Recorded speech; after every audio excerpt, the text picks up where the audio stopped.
I haven't discovered yet whether the 100% appropriate way to write those words is to hyphenate them or not. Half the people do and half don't, so I'll go the lazy way and not hyphenate. World affirming, world denying.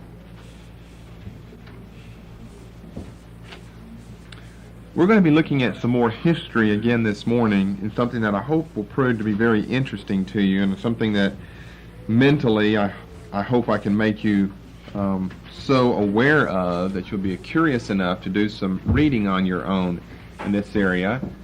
And that concerns the history in American Christianity this century and the huge, explosive post-war boom of the neo-evangelical movement. We're questioning whether or not the Scriptures teach that we are to be world-affirming or world-denying, and in doing that, we're also looking at where have people been historically since the advent of Christianity 2,000 years ago. People in the Western world, world-affirming or world-denying. Where are they and why are they there? I would like to start this morning by maybe listing some characteristics. These are broad. This is what they call painting with a broad brush, but I think that for the most part it's true. There are always exceptions when you paint with a broad brush. But characteristics that would define people as being world-affirming or world-denying.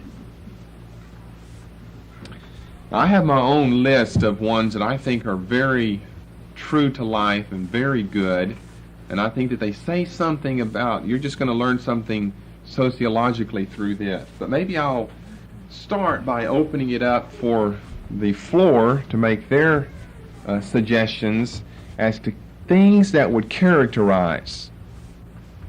And let's speak for the moment of American, quote, Christians, unquote. It's, well, it's true of people who are not in the church as well. I think the exact same characteristics, the precise same characteristics apply. But as we get later in my list, when I want to give some religious statistics, then we will be speaking more of church-type people than just anyone out there in America. But maybe you've come to enough of an understanding thus far as to what I mean when I use the term world-affirming, world-denying. Someone who's a world-affirmer, someone who is a world-denier. But we'll check and see whether or not that's true. So suggestions from you as to what would characterize a world affirmer, or if you can't think of that, what would characterize a world denier? Financially. Would be which one? World denier? Thinks it all. Okay, if you use something that I have, then I'm just going to go ahead and put it down.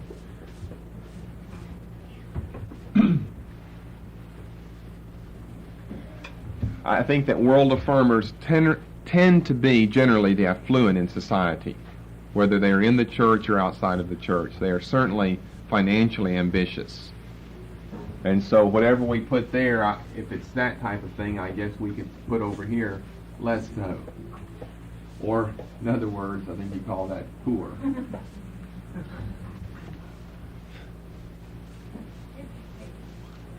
Very good. You're thinking of obviously the best ones. World affirmers are generally highly educated. That cannot be denied. That is a fact of life. That's a fact of life whether you're in America or in Europe. It's a fact of life that people who have advanced degrees tend to be world affirmers. And that says something to you immediately about education and about higher education. If the world affirmers almost always tend to be highly educated. You don't start off whenever you're first born in life having a position of being a world affirmer or a world denier. Something in your life is what molds you and directs you along that pathway.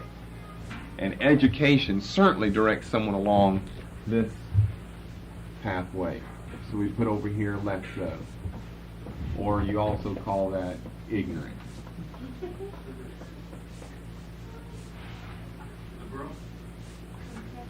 Okay, liberal.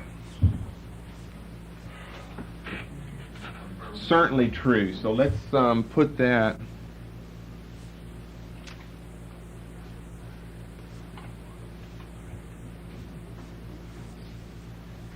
Let's put that down here. If you're giving me anything I've got, I'm going to put it here. Let's put it here as something that...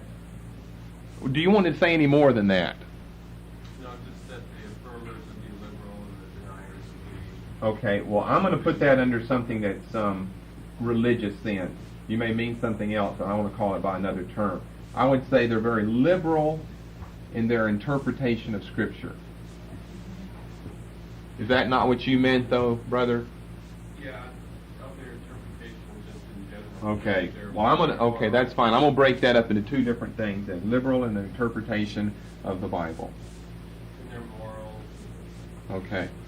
That's certainly true. And of course, they're less so over here. We call that conservative.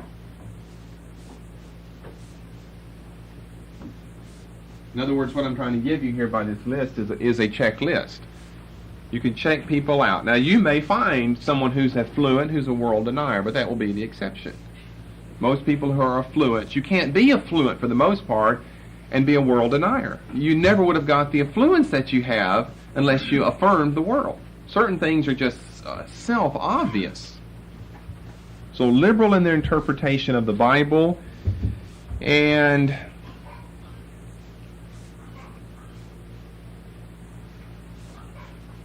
trying to think of where else to put what he's saying.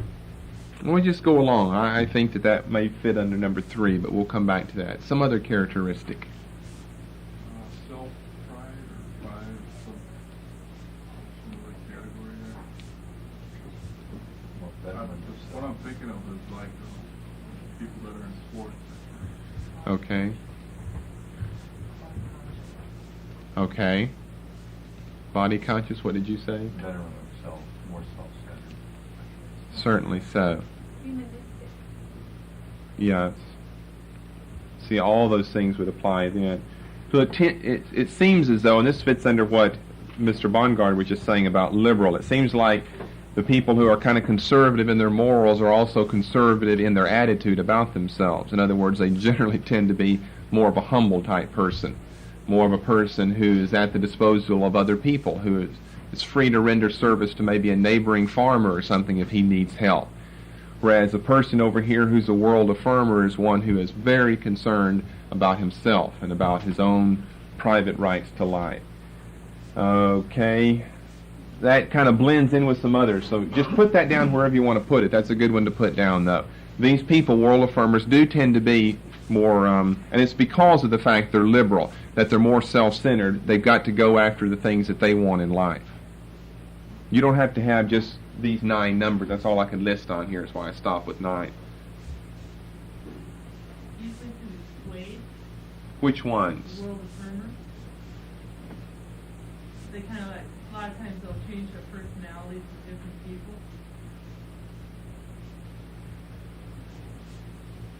To build themselves up, type, to be real friendly instead of standing on one point. In other words, everything is expedient for them. Yeah. They're a chameleon. They'll change whenever it's necessary to change if they can gain something in life. Well, I think most affluent people are like that. You have to be a deceiver to be affluent. You have to deceive other people, and so we're back to what he has just said about you're concerned about yourself. What about government? Okay, what about government? Government-minded. Politically minded. Patriotic. All right, now that's a good point here. I would certainly say that the world affirmers are politically minded, but I would probably call the world deniers patriotic. All they know is, oh, George W. founded our country, and they're very pro. You'll see them waving flags. They'll have a flag attached out to their house. Oh, these guys won't have any flags, but they're really concerned about getting their foot in the door politically. It's one fellow said that the phrase liberal Republican is an oxymoron. He's probably right. So it's difficult to know exactly where, because of the various stereotypes we have of Republicans and Democrats, whether a Republican would fit under here or whether a Republican would fit over there. Seems like Republicans are always, they're the affluent people. That's certainly true. And the Democrats are less so. But yet the Democrats are the ones who are always so socially concerned about issues. And the Republicans are more conservatively minded there. So that was, when I was trying to figure out, now where am I going to put? I wanted to do something politically. And where do I want to put the Republicans and the Democrats? And I have a very hard time knowing how to do that because of the reason I just explained. I would split it up. It seems like the part Republican-Democrat fits here, but part Republican-Democrat fits there. But what you said was true. I think these are the politically minded people, politically ambitious people. Because all that, notice, ties into education. You don't have dumb politicians. All these guys have degrees. They're lawyers, former just about everything. And they're affluent people as well. It takes a lot of money to run a campaign. And they're very concerned about themselves. They're very concerned about their image, their body, their looks. They're very concerned about that. But generally the deniers are the patriotic people. Boy, they just stand for God and country and motherhood and apple pie.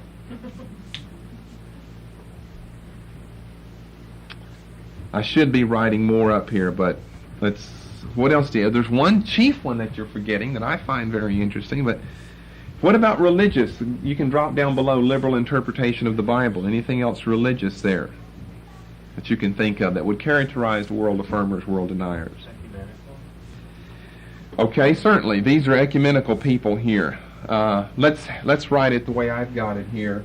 These people are generally part of big mainline churches. And these are generally part of your smaller groups. Isn't that somewhat true? Your smaller separatist type groups, your Mennonites and your Brethren, all of that, but your Lutherans and your Roman Catholics, these are all, and your Episcopalians and Presbyterians, these are all world affirmers. Many of those people are very affluent, very educated. They're politically minded. They have a liberal interpretation of Scripture. Causing social things, social services, and social groups. Okay, definitely. I would put that here, that the world affirmers are much more concerned, they're much more inclined toward social involvement and activity. And these people are less so, which means they're more family-centered.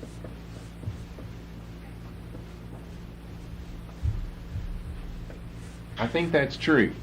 That your world deniers are not so much into social involvement and activity and programs, but they are very much family, child, even to get that in there, and child-centered.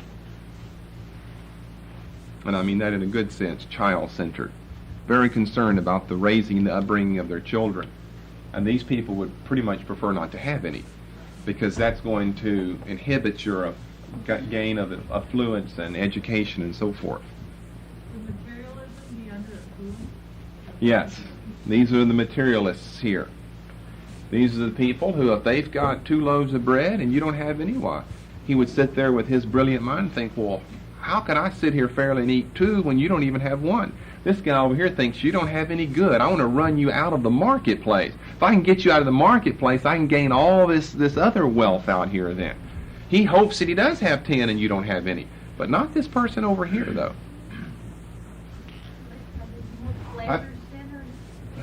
Okay. Yeah, it kind of all ties in there. I think these people over here tend to be anti-supernatural. Their education has done that for them.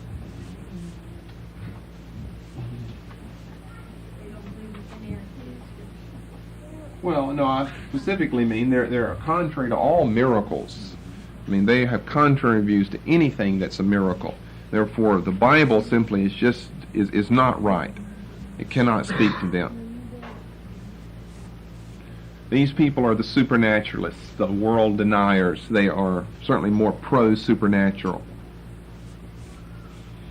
Another thing I have here under a religious characteristic is, and I can't squeeze it down there with number 9, but you could squeeze it in there, that the world affirmers are less committed to Christ and to His church as a central part of their life. They do it because of the image, if they even are a part of a church. So here we're speaking of religious people, the image that they need in the business community, that they are Presbyterian. Generally you won't find them being a Pentecostal, though. They'll be an Episcopalian or a Roman Catholic or a Jew or Southern Baptist. That doesn't really go over very well, because those are always known as the fighters and the antagonists and all this. Episcopalian, Presbyterian, Roman Catholic, those are good churches. Those are acceptable churches to be a member of. So they're less committed to Christ and to His church as something central in their life. And I think these people are the opposite. They are more committed. Everything they do, even when it's not a group like ours, but you can find a country church somewhere, everything they do revolves around church softballs, church spaghetti supper, young people's program. I know people like this. Their whole life revolves around their little small church with maybe 100 members in it. But you get a church with several thousand, or maybe a church with 500 that's an Episcopalian church, and life for the community does not revolve around that church or around the Lord Jesus. That is something that they do on the weekend. We can fill in a lot of other things here, but I'm thinking of one other big issue up here in the non-religious realm that helps us interpret some of this. These people being more family and child-centered, being poor, more conservative, smaller groups, supernaturalists, less education. What about this big one?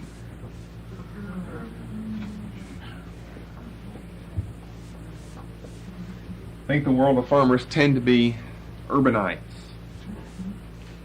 That's where life is, in the fast lane. The fast lane is in the city. And world deniers tend to be ruralites. Now, I didn't draw this up just because I think that the biblical position is world denying, and I happen to know that all these characteristics already fit us. That's not the reason that we draw it up this way, because I've seen the exact, or not the exact, but I mean I've seen very similar breakdowns, checklists written by just secular sociologists.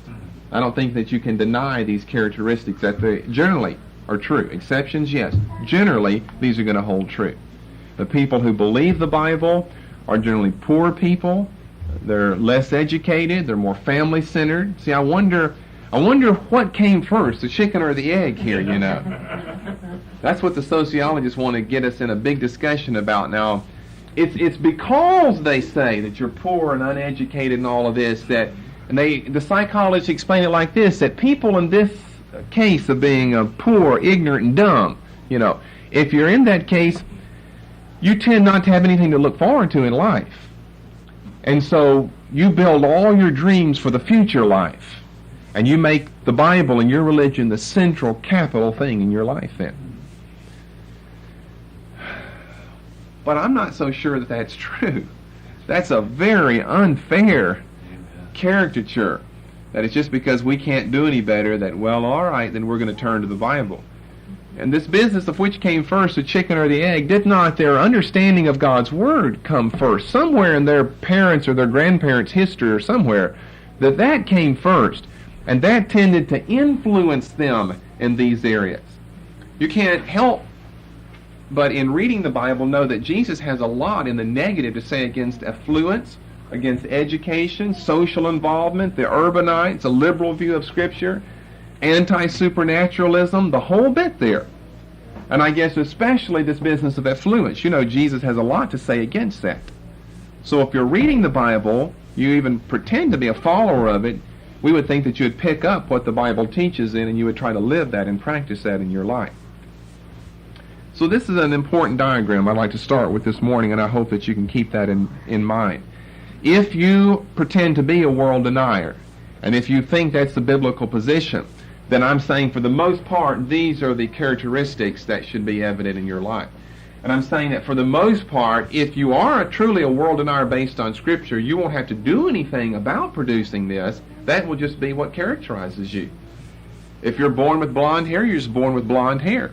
If you're born in the Word of God and you're taught in the Word of God, you're going to basically fit in these categories here. Now, of course, we can speak of of relevance in these categories. What do we mean by being ignorant? We know that we shouldn't be ignorant. Well, in one sense, yes, ignorant of really all that's going on out there in the world. Ignorant as far as participation is concerned, and all that's going on out there in the world. We're all in favor of learning as long as our learning directs us toward God, not toward some fulfillment of self-acclaim in the future or something. And what these people, what they're educated in, are oftentimes very liberally based anti-Christ subjects and courses. That we would think if you're going to study something, you should study something that's worthwhile and study something that's going to lead you to God and not lead you away. Of course, you can be a person who denies the world and live somewhere in the city, but generally that's not true. And see, I'm no professional sociologist. I'm sure you could take a 2-year study and get a master's degree in this business right here. Which came first, the chicken or the egg? But this business of being rural. How'd they end up being rural now? Is it because they were influenced by the Bible, or is it because they're influenced by their ignorance, and so they can't go to the city and they can't teach in any state university or something, and so that puts them out there? Or are they out there and they like the way that it is out there, and so they knowingly turn their back on some of these other things? I'd be the first to admit it's a very complicated issue there. So I'm not trying to go back to, in the beginning and define when each thing came. I'm saying overall these are characteristics. Overall, these characterize people who are world affirmers. And that says a whole lot to me. That a person who has liberal views of the Bible, a person who has liberal views about moral, who has just liberal views about everything in general, he's going to be a world affirmer. There's no way. There's no way he can practice what we're reading there. Be not conformed to this world, but be transformed by the renewing of your mind. When everything that he thinks in his mind is right according to what the world is saying to him out there. That there is no God, there's no Christ, there's no absolute for morals. Money is the end of all things. Man is the measure of himself. Self-esteem, self-fulfillment. Everything the world is teaching, he's following right along with that. So how can he be in line with Romans chapter 12 and verse 2? Or 1 John 2 verses 15 to 17. Don't love the world and the things that are in it. If you love that, then you don't love the Father. Because all that's in the world is sinful. The lust, the pride. Lust of eyes, flesh, pride of life. The lust and pride, that's not of the Father, but that's of the world. Well, someone mentioned pride. You see, we get lust and pride for material gain and for educational gain and so forth. There could be the exception of someone who's ignorant over here, but he really wishes he was over here as a world affirmer. There could be an exception of someone who's highly educated, but maybe their education of the world is the one thing. Someone like, an Augustine, their education of the world, an insider's look at the world, has turned them away from being a world affirmer and put them over here. But see, that would take grace for that to ever happen. Because generally the educated people, you're educated to become a disciple of what you're learning, not to ever end up forsaking it. Again, an affluent person could, through their great wealth, end up seeing how trivial money really is and how non-satisfying it is. They may still stay rich, but they may end up philosophically over here as a world denier. So there are those exceptions, but for the most part what I'm saying is true. Now, we wish it were as easy as simply this line that I have drawn here. We've got on the one hand world affirmers, on the other hand world deniers. But that's not the case for at least several reasons. In the first place, many of the world deniers, we're talking about now in the church, professing Christians, many of the world deniers have less than intelligent scriptural reasons for being such. And since if to be a world denier is to follow Scripture, and yet we're finding cases of people who can be world deniers without following Scripture, then that would give us an A and a B over here. World deniers who follow Scripture, world deniers who have another reason for being a world denier, C, who have another reason than the B group for being world deniers, and so forth. So in other words, we've got the world affirmers, and even over here then we're going to find, well, why do you affirm the world? Different philosophies behind what they're saying. So both groups of people have different reasons for being where they are. Those reasons we will discuss later. They vary considerably from subgroup to subgroup with the affirmers and with the deniers. And we will address this issue later. Another reason, and a second reason why it's not easily divided in two, is because certain American industries, certain American phenomena, I'll see if you can give me some of these, are carrying the world-affirming message to the world deniers in a way that could not have been done earlier.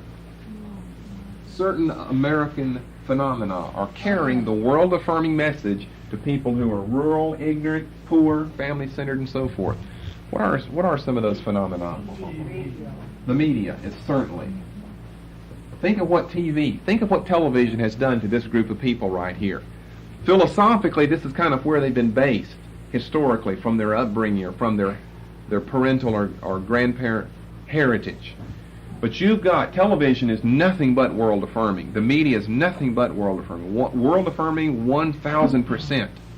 And so although these people fit over here with all these characteristics, all of a sudden, we're seeing a great change in American culture, where via the media, all of these thoughts are being brought to these people so that they eventually, if we have enough time here, these people are going to be brought over here.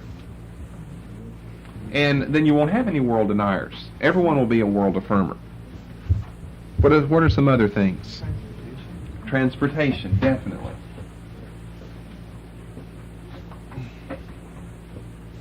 Invention of the automobile now makes that once-a-year trip by mule into town a twice-a-day trip into town. Or better than that, you can move the whole city into town, or move the whole family into town now, because it doesn't take weeks and weeks and oxen and mules and horses. Just get a Jar-Tran or U-Haul and pack everything up and move, as well as all the other means and methods of transportation. Yes, education.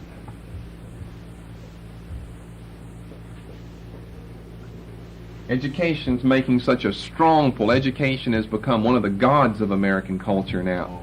It's making such a strong pull on these people who are ignorant. People don't like to be characterized as an ignoramus. And education, think of all of your schools and colleges you have. Think of all of your adult evening classes that you have. Think of all of your college extension centers that you have. Whereas before, you just had to pack up and go to Princeton or Harvard or something. This is 300 years ago. Now, the schools and colleges are doing all they can to have morning classes if you work at night, night classes if you work during the day, summer program if you work all winter, winter program if you work during the summer, extension centers everywhere where you can get just about any type of class you want. You can get it, of course. We got a college right here in our little town of a couple of hundred people. And we've got a college right down the street from us here. And you can register just anybody, just about any time of the year or the day for just about any class that you want by looking around, checking their catalogs, and find out what's being advertised. Something that might fit under the media, but entertainment. Such as some athletic entertainment, musical entertainment. Musical entertainment at one time was for the cultured and the refined. The only type of musical entertainment we didn't have rock singers, we had opera, we had, ballet.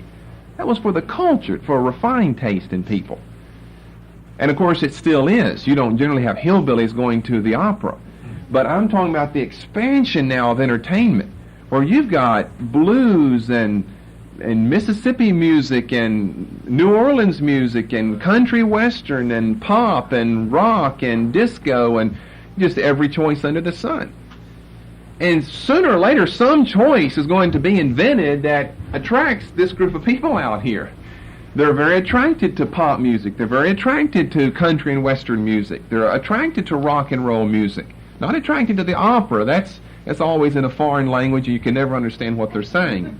So you have to be refined and you go, and it's basically to show other people that you're there. No one understands what's being sung. So they're smart enough, I'm not going to go, to a Catholic church and hear Mass in Latin. We're going to go where you can hear the real music.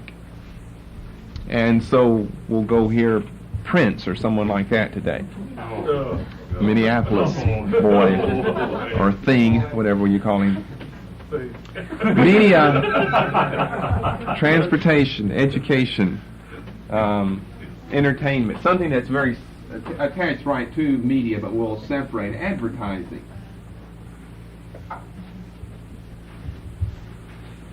Think what advertising is doing now. These poor people stuck way out there and they pick up their daily newspaper and read, oh, look what's going on in the city tonight. Look what's going on in there. So we got to hurry up and get our work done so we can get in there and do something. That's media to be sure, but it's advertisement though.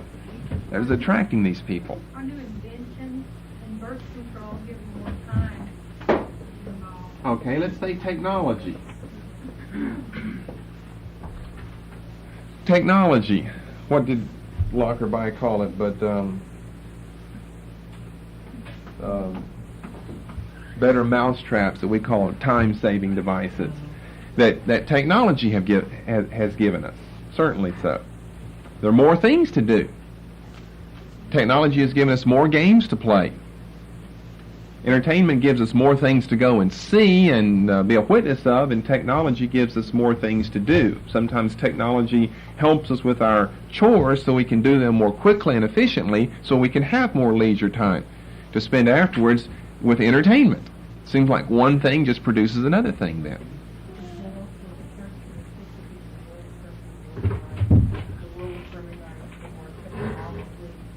Mm-hmm.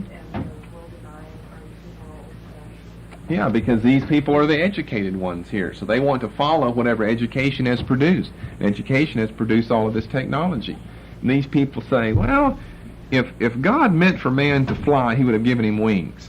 So I don't think I'm going to get on an airplane. If God meant for a man to talk with another man other than face to face, then he would have made it so. So I don't believe in this Alexander Graham Bell invention business. Yeah, some of them think that way. Some of the hyper cases literally think that way. I've got an account where whenever the telephone came out, I think it was the Baptist church down in Pennsylvania, passed a resolution. This is totally unscriptural, the telephone. Because if God had meant for a man to talk to another man other than face to face or by the written word, then he would have given him a voice where he could speak around the world or something. And they passed a law against that. And you can sympathize with them, because think if you were there the day the telephone was invented, you'd think, wait a minute, is this scriptural to be able to, something's too easy or something's too something about it.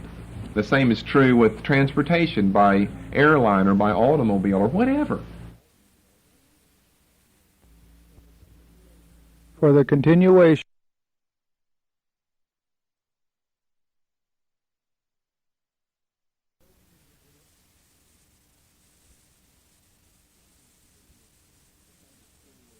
The same is true with transportation by airline or by automobile or whatever.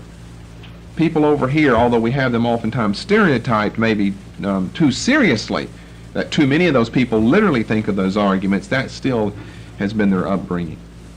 How about laws such as passed for minimum wage to raise that world denying over up to the standards of the affluent? Okay, we can get into the business of affluence here, of finances, to try to bring those people up. But then again, I don't think we've had a minimum wage increase in 6 years in this country. What about unions that they've caused a lot of things happen? Yeah, the unions are often controlled by the world affirmers, but they're for the benefit of the world deniers there. We talked about what Lockerbie had to say last time. How is it that you can have union members always re-electing corrupt union officials? Someone's messed up somewhere in their mind. Now, let's move on to something else this morning. Christians have historically, in their, let's say in their minds, have typically fit into the B class of world deniers. They have been world deniers. Christians generally have been world deniers. Now, although they had the scriptures on their side, we feel, for being world deniers, they were at a huge disadvantage numerically. They began to be stereotyped with the above characteristics, basically rural, dumb, and poor. And with the tremendous economic and leisure boom of the post-war years, American Christians began to dislike such an image that was projected upon them. Legally and formally, they had won the Scopes trial, where in 1925 in a small Tennessee city, Dayton, Scopes, a high school biology teacher, had been convicted in court of teaching evolution. Legally, the fundamentalists, the evangelicals, legally and literally, the world-denying aspect of the church had won out there. But practically, the defense attorney, Clarence Darrow, along with his cohorts in the media, made such a spectacle of the prosecuting attorney, William Jennings Bryan, who had made an unsuccessful bid for the presidency earlier, and the entire fundamentalist hillbilly image of these Christians, that it seemed to forever mar or ruin the image of Christians as world deniers. Higher biblical criticism, remember, has come along and has pigeonholed us as wooden literalists, blockheads, who continue to insist on reverting to pre-scientific literary ways. And so as a result of all of this stereotyping, and you can trace a lot of it back to the Scopes trial in 1925, Christians decided to do something about it. We talked about the Scopes trial before in creation and evolution. The creationists won legally in the Scopes trial. Scopes was convicted of teaching evolution in a biology high school classroom. That was against the law. That was a Tennessee law. You can't teach evolution. You can only teach creation. See, everyone was kind of holding to that position. I mean, that historically that had been the position and that was the law. Legally they won, but the media made a spectacle of William Jennings Bryan and all of these other hillbilly fundamentalists in eastern Tennessee by stereotyping them with these characteristics: rural, dumb, and poor. That these people, they're wooden blockhead literalists. You know, they just read the Bible and they're always insisting on the fact that we revert to earlier pre-scientific literary ways. Now we understand the Bible better. Now we know that some things are symbolic and some are figurative, and higher criticism has given this to us, and we shouldn't be so literal in our interpretation. They made such a spectacle of these people that evangelicals, fundamentalists here, let's say 50 years ago, decided to do something about it. What they decided to do, I'm going to start giving you a little history. That's just one of my favorite topics, is organize, educate, and attack. We're no longer going to be characterized, as we were here in the Scopes trial, as rural, dumb, poor, pre-scientific Cro-Magnon Christians. But, I mean, our God, after all, is God of the world. And what we believe is the truth. The truth should be known. We shouldn't bow or cower in the face of these other people who are telling us satanic lies about creation and everything anyway. We ought to do something about it. And so they decided to organize, to educate, and to attack. They became very involved in politics. They became very involved in higher education. We're talking about Christians who historically were world deniers. That's exactly why you have people like your Jerry Falwells today. That's exactly why you have your Oral Roberts. He quit that old sawdust tent campaign of his, some old holy rolling Pentecostal preacher, joined the Methodist Church in the 1960s and built a futuristic 21st century university on the plains of Tulsa, Oklahoma. Why? People were tired. Pentecostals, non-Pentecostals, anyone who was a world denier, they became tired of being characterized and stereotyped as rural, dumb, and poor. That's why you have your Jerry Falwells today. That's why you have your Oral Roberts and Oral Roberts universities today. And so a series of events begin. We're talking about the leisure post-war boom years when Christians decided to do something about it. You see, Scopes trial comes in between WW1 and WW2. After WW2, we finally got all that over with. Christians decided to do something. And I want to give you a series of important events that start during the war, the 1940s, and go right up into the mid-1950s that have, I can't even express to you how drastically they have changed the scene of American Christianity. First of all, and I'll show you, I can prove all of this to you historically. 1942, You have the formation of the NAE. You know what that is? The National Association of Evangelicals. National Association, it's not like a corporation or something. Christians had never had any National Association of Evangelicals. It was every man for himself, every church for itself. But what do we see here?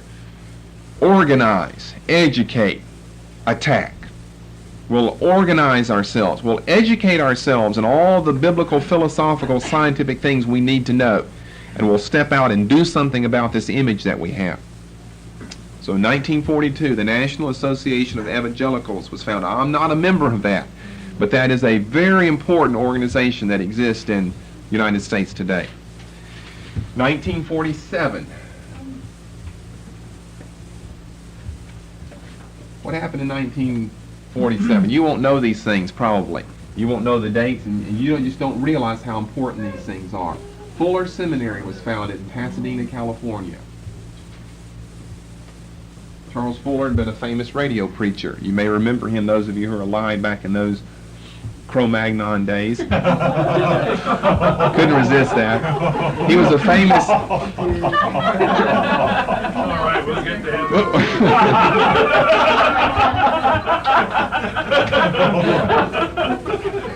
Charles Fuller was a very famous radio preacher, Dr. Charles Fuller, especially out west.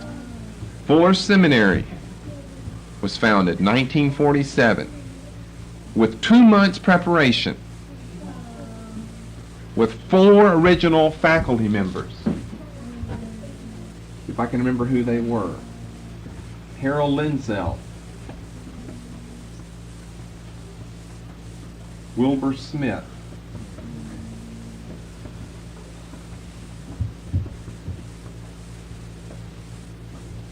Carl F.H. Henry. Who's the New Testament scholar? New Testament introduction. Oh, Everett Harrison.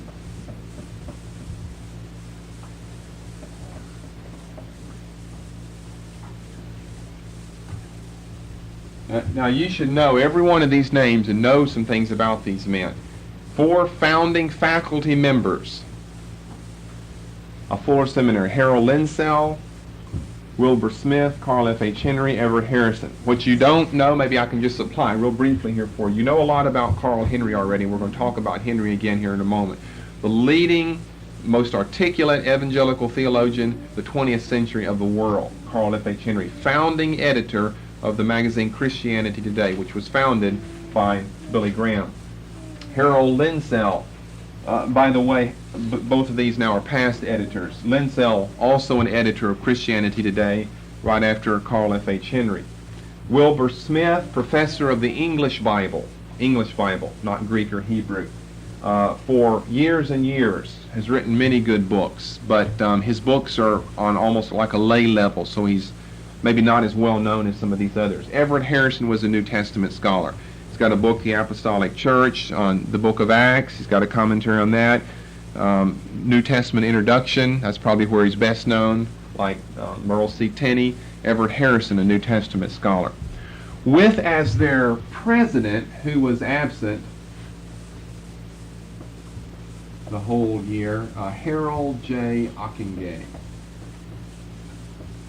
pastor of famous, you ever heard of this? Park Street Presbyterian Church, Boston, Massachusetts. And later president of Gordon Conwell Theological Seminary, Harold Ockingay. All right, Fuller Seminary. Fuller Seminary, you see, was founded. There were other seminaries that existed, but what they wanted to do is let's get a seminary, let's found a seminary that's going to be unique from all the others. Princeton and Harvard, they used to be good schools. These were church-founded schools. Now they've gone to liberalism. We're going to found a school of the first rank intellectually. It won't just be like some Grace Seminary, or Dallas Seminary where you got a lot of separatist-type people there. These will be people who can blend with scientists, philosophers, everyone. And we're going to articulate clearly what all the basic fundamental doctrines of Christianity are, but we'll do it in a contemporary way. that will meet the needs of Christianity in the second half of the 20th century. So Fuller Seminary, and I'll have a lot to say about Fuller Seminary. Fuller Seminary is not what Fuller used to be. Fuller Seminary has gone extremely to the left from her original doctrinal position, and that has saddened many people's hearts, including mine. 1948, in a speech at the Civic Auditorium in Pasadena, California, Harold J. Ockingay, pastor of Park Street Presbyterian Church in Boston, Massachusetts, first coined the term neo-evangelicalism.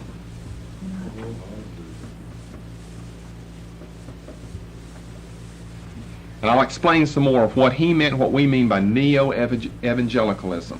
We certainly do not agree with their position. But this has just taken by storm the entire educated Christian public in the United States of America. And it was coined in a speech by Ockingay at the Civic Auditorium in Pasadena, California, I think in the spring of 1948. You can see I know a lot about this. It's a subject that's very, very interesting to me. I can hardly hide my enthusiasm in discussing all of this, because this is why we're having all these problems of dealing with worldliness today.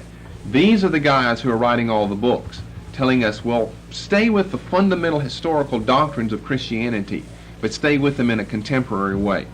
And we'll just develop and explain all of this a lot more later. 1949. Look at the dates here. Basically the leisure years of the post-war boom era. They decided we're going to do something about this image that we've always had. And if you don't understand what I'm saying, we've got the image that they're trying to rid themselves of being ignorant, poor, dumb, rural, family-centered, church-centered, all of that. And they were tired of that. They wanted to do something about it. In 1949, the ETS was established. I'm not a member of that either. The Evangelical Theological Society. I'll give you a list of who some of the charter members were of ETS. Dr. Freeman used to be a member of ETS, delivered an ETS paper on millennial sacrifice in the book of Ezekiel in the late 1950s, 1959, I think, somewhere along there. They adopted as their only doctrinal position, you know, most groups have a long doctrinal position. We believe in the virgin birth. We believe in this. They only have one doctrinal statement. This is their whole position, and it's become famous ever since then. And it reads as follows. I'll write it. You need to memorize it.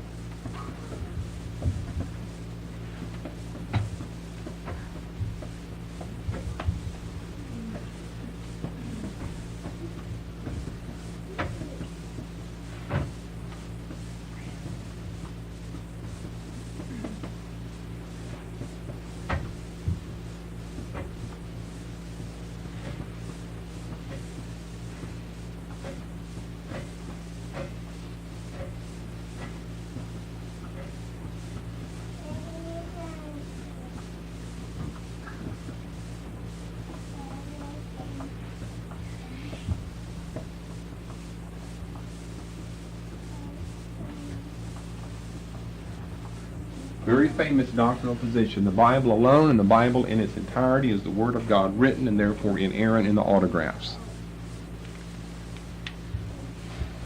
Oh, there's so many conferences I wish we could discuss. The Chicago Conference on Biblical Inerrancy, that just took place a few years ago, and the foundation of the Council on Biblical Inerrancy. And they're holding their big and their last. It was a 10-year organization, and they founded in 1977, and so they come to an end this year, 1987.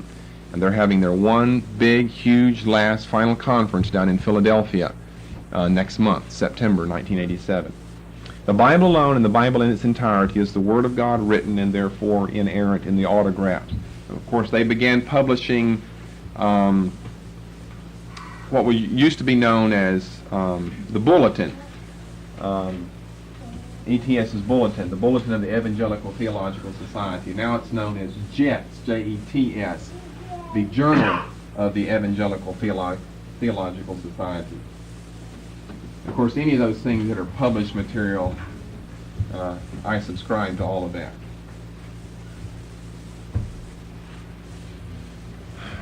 Then the next thing that I have is the year 1956. With the founding of CP by Billy Graham, Pew, Carl Henry, and so forth.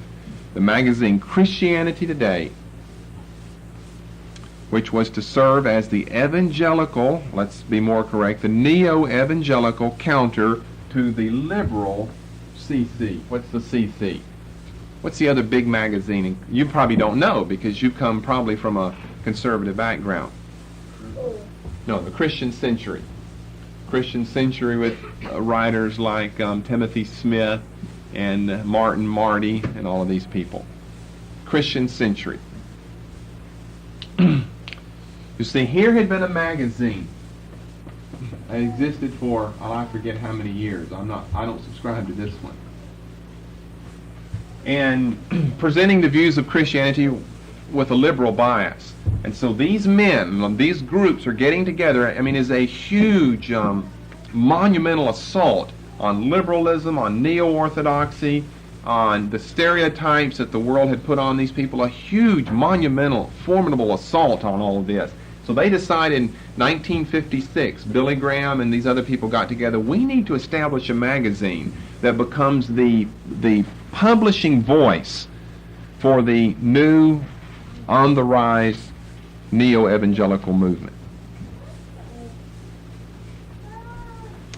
Now these are very important years and very important events.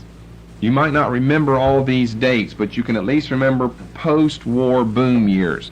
It's when all of this happens. Post-war always means not after the Great War, but the Second World War. You may never have heard of the National Association of Evangelicals or the Evangelical Theological Society, but you need to be familiar with those names. Now, so what we're seeing then is, I would sum it up like this, that the evangelicals decide to challenge the liberals at their own game and on their own front, and of course their front is higher education.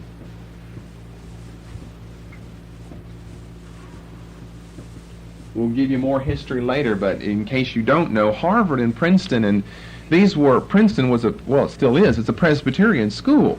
These were religious schools founded to train ministers. And then with all of the upheaval that came from the continent over and across the Atlantic to the United States in the 19th century with higher criticism, these schools, Harvard and Princeton and all of these Ivy League schools that were founded as religious schools, went to liberalism. And so we've got to have something to challenge that. Westminster Seminary was founded as a break-off from Princeton in 1929. That's down in Philadelphia, Westminster. So they decide to challenge them at their own game and on their own front, that is higher education. So many of the men trooped off to secular universities in America and abroad to pursue PhDs in things such as historical Christianity, polemics, religious epistemology, philosophy, sociology, psychology, and so forth. Many of these men troop off to universities in America and Europe, basically, to pursue PhDs in sometimes religious, sometimes secular topics, subject areas, so they can challenge the liberals at their own game. Now, you need to be familiar with that. You can read all about these fascinating events that I just described, the whole thrust of the neo-evangelical world in a few books here. One, Carl F.H. Henry's autobiography, Confessions of a Theologian. It came out last year. It has been reviewed in Southwestern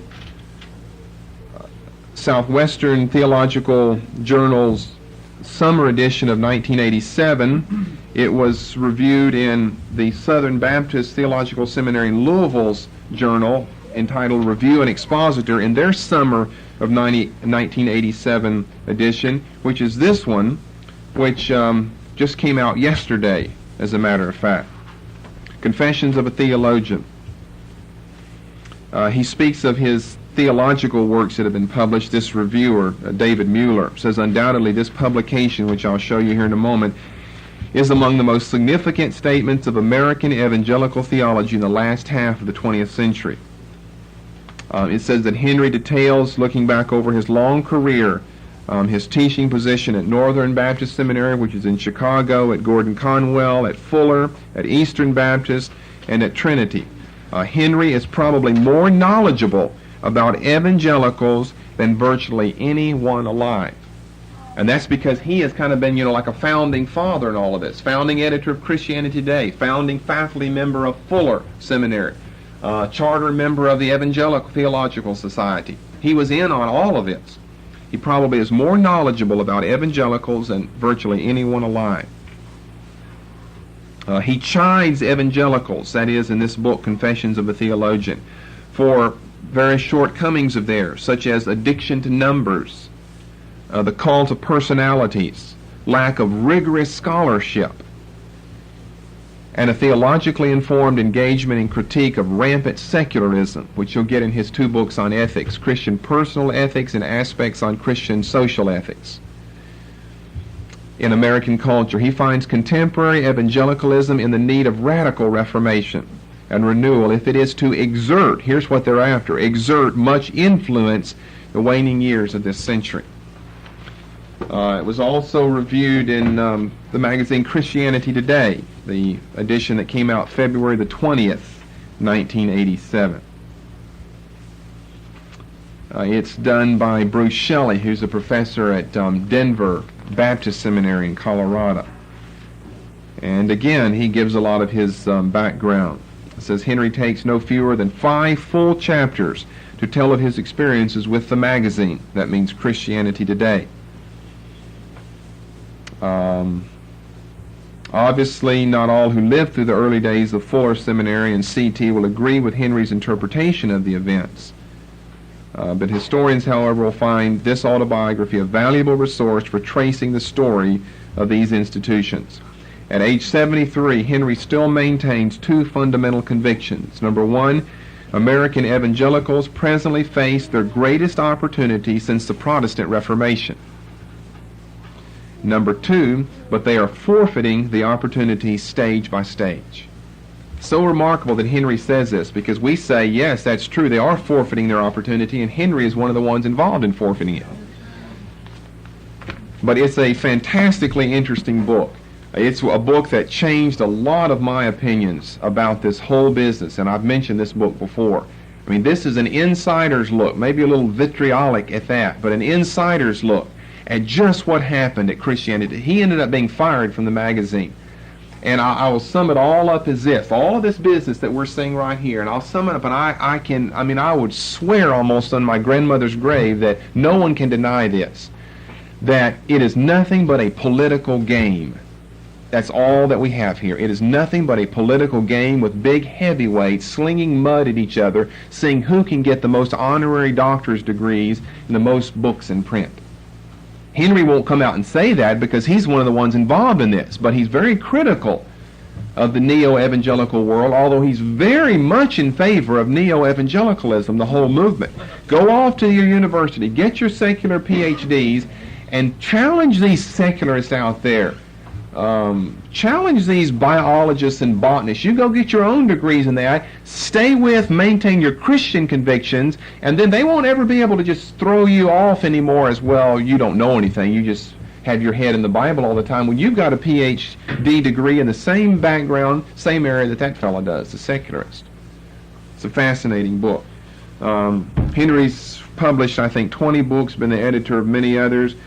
His latest big series, God, Revelation, and Authority. He and his wife Helga, they come from a German background in New York City, moved to Cambridge in the early 70s, I believe, and stayed there for 10 years. It was a 10-year sabbatical in Cambridge to devote all of his time to his magnum opus in 6 volumes, Systematic Theology, God, Revelation, and Authority. I just brought volume 6 entitled The God Who Stands and Stays, Part 2. I would advise you not, I say again, not to purchase this set. Henry is the most articulate, most brilliant, most theologically, philosophically minded conservative theologian of the 20th century, probably of the 19th century as well. And you simply will not be able to understand what he's saying. I've read all the volumes. The volumes are very interesting. They're very good. But they are way over your head. Why do you think they're way over your head? They're not addressed. They're not to impress people like you. They're to impress the book review editors for Time Magazine and for Newsweek and for Washington Post and New York Times, the Wall Street Journal, and so forth. That's exactly to show that we have people in our ranks who can combat you on your own grounds, at your own game. And of course, I would deny that with Henry. He's just as brilliant as any secular theologian or scientist out there. He's got several PhD degrees earned and a basket full of doctor's degrees that are honorary. If I remember correctly, he got his PhD degree from Northern Baptist Theological Seminary outside of Chicago, and he got a PhD degree at Boston College in philosophy. It's a religious school. There's another one of our religious schools. You got many schools down in Boston that are religious schools, but that are liberal and secular through and through. And he passed his doctoral exam. He found out about it a day in advance and studied for a day and passed his doctoral exam for his PhD in philosophy. He's a mind of the first rank, and I'm always recommending this man. I think he's a brilliant scholar. But they are so far off. What these people are, in other words, what I'm trying to say to you is these are the new generation, and they're convincing all Christians. This is a new generation of Christian world affirmers. These are not world deniers here. They're saying, go out there into the world, get the degrees at the universities of the world, and challenge them at their own game. And I think they're making a dreadful Christian, spiritual, theological mistake whenever they're doing that. I think, as I've read from someone else's writing, that their secular training is what's influencing their mind more than their biblical basis that they have as their heritage. Getting secular degrees, secular PhD degrees at secular universities. And yet they're extremely brilliant. There's his work. There's one thing that you can read to understand all of these events, an insider's look. And I was saddened and just shocked in reading this. It will familiarize you with so many names and people that you've heard me refer to them and to their books or to this movement or that movement. If you can, you ought to obtain a copy, not of Revelation and Authority, but Confessions of a Theologian.